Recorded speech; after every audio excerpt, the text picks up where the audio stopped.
Hi, welcome to Glacier, Alaskan Pottery. Welcome to my studio and I'll give you a tour. Well, as you walk into the studio, you can see I have my aprons and stuff here and all my hats up there for going outside. And this apron's got plenty of clay on it, needs a little washing. We have some spares here for other people. My kiln repair tools are all down there where they're handy for when people call me to work on kilns and other pieces of pottery equipment for them. The dog chair, he has his own place, you know. And of course all my reference books up top there too. This is my Pug Mill. It's a great thing for a potter, my best friend actually. It mixes clay, take all my scraps and even the new clay and mix them all together in here. It just turns it all up inside and sucks the air out of it with a vacuum pump and then spurts out nice clay without any bubbles in it. Here have a nice tube that comes out. I cut off what I need as I need it and fill up this bucket with bits of clay and make pots out of it. It saves me all sorts of time and saves my poor wrists from kneading and wedging clay. This is glaze buckets. Here's an example of a glaze that hasn't been fired. This is blue. It turns blue, honest. It's a very, very dark blue. It has cobalt carbonate in it to make it do so. Basically glass that gets put on the outside of your pot. Here's some pots that are mid-process. This is what they look like after they dry when I fire it. Before I fire them, this is called bone dry clay. After they're fired one time, they look like this.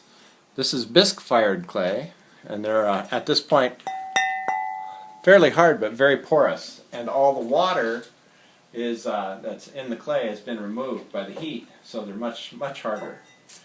And after they get to this bisque fired point, you dip them in the glaze. This is blue glaze and white here on top of it, and you'll have a nice blue and white silver gulch mug there. This glaze here is green, believe it or not. They never look like the color they're supposed to after they're fired.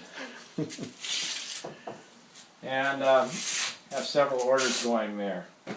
These are the bats that I throw my pots on down here, and shells for the kiln, more parts for the kiln. We've got the kiln firing right now. It's an electric kiln. It's currently at 1,383 degrees and heading up. And we'll fire it. This is a glaze fire, so we'll be firing it up to 2,200 degrees. Of course, my wash area. And here's where most of the work gets done. This is the potter's wheel. Keep my clay scraps here, my water bowl, which is currently just full of mucky water to the point that it's almost clay.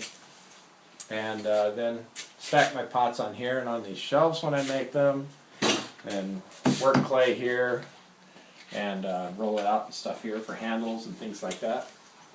Here's some mugs that are in the process of being made. I have about, I think 60 mugs here that we're getting ready to send off to some folks down in Eagle River.